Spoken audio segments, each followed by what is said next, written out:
Now let's read this question. The question says life cannot originate from inorganic materials at present because वो पूछ रहा है कि अब एट प्रेजेंट इस टाइम पे जो इनऑर्गेनिक मटेरियल्स है उनसे लाइफ क्यों नहीं ओरिजिनेट हो सकती।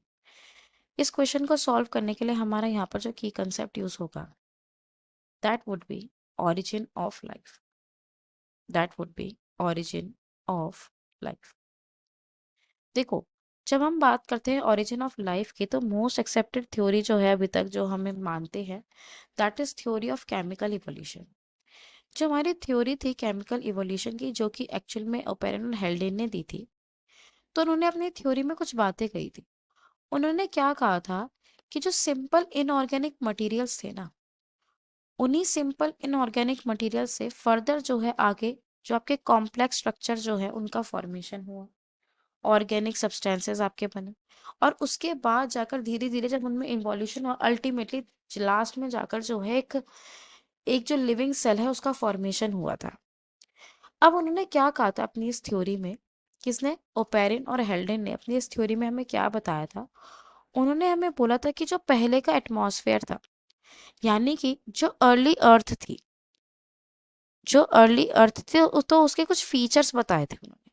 उन्होंने कहा जो हमारा अर्ली अर्थ थी उस टाइम पे जो टेम्परेचर है वो बहुत ज्यादा हाई था, अराउंड 800 डिग्री सेल्सियस था, और वहां पर लाइटनिंग जो है वो होती रहती थी। ठीक है। उन्होंने ये भी बताया कि वहां पे जो एटमॉस्फेयर था वो एटमॉस्फेयर काफी ज्यादा रिड्यूसिंग था। एटमॉस्फेयर का रिड्यूसिंग होने का मतलब क्या है कि वहां पर जो हमारी अर्ली अर्थ है, अर्ली अर्थ के सरफेस पे किसी भी तरह की ऑक्सीजन जो है देखने को नहीं मिलती थी। जो फ्री ऑक्सीजन था वो कंप्लीटली क्या थी, एब्सेंट थी। उन्होंने और भी क्या बताया, उन्होंने हमें बताया कि अगर हम अर्ली अर्थ की बात करें तो उस टाइम पे जो है कुछ गैसेस जो है वहां पे जरूर प्रेजेंट थी। जैसे कि उन्होंने बात करी गैसेस में H2 हाइड्रोजन की, अमोनिया की और मीथेन की। मीथेन CH4 और अमोनिया NH3। और उसके साथ उन्होंने क्या बताया कि उस टाइम पे जो वाटर वेपर्स है वो भी वहां पे क्या थे, प्रेजेंट हुआ करते थे। ये कुछ कंडीशंस है जो उन्होंने बताई थी जो कि अर्ली अर्थ पे प्रेजेंट थी। अब हम क्या देखते हैं, अब धीरे धीरे क्या हुआ जब इवोल्यूशन हो रहा था, तो अब क्या हुआ, पहले जितने भी ऑर्गेनिज्म थे वो एनारोबिक थे, पर जैसे जैसे फोटो ऑटोट्रॉफ्स आए। फोटो ऑटोट्रॉफ्स का मतलब क्या है, ऐसे ऑर्गेनिजम्स जो कि फोटो मतलब लाइट, और ऑटोट्रॉफ यानी कि खुद का फूड खुद सिंथेसाइज करने वाले। जब ऐसे ऑर्गेनिजम्स आए जो कि लाइट की प्रेजेंस में अपना फूड जो है सेल्फ सिंथेसाइज कर सकते हैं, अपने आप सिंथेसाइज कर पाते थे, तो उन्होंने क्या करा, उन्होंने करा फोटोसिंथेसिस। जब उन्होंने फोटोसिंथेसिस किया तो as a by product, photosynthesis में एज अ बाय प्रोडक्ट क्या निकलता है, ऑक्सीजन निकलती है। अब ये जो ऑक्सीजन है ये रिलीज हो गई कहाँ पे, हमारे एटमॉस्फेयर में, और फ्री ऑक्सीजन की फॉर्म में रहने लगी।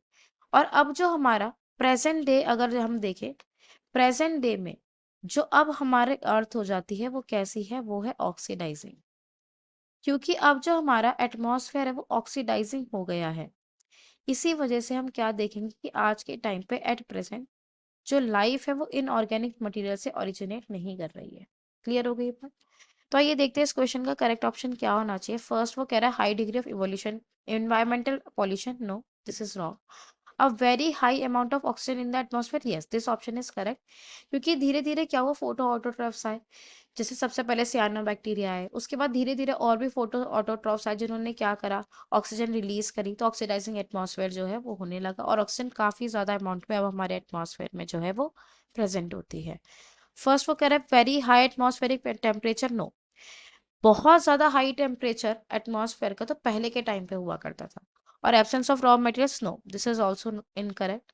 तो यहाँ पर इस क्वेश्चन का जो हमारे पास करेक्ट आंसर आता है that is option B. I hope you understood it well. Best of luck.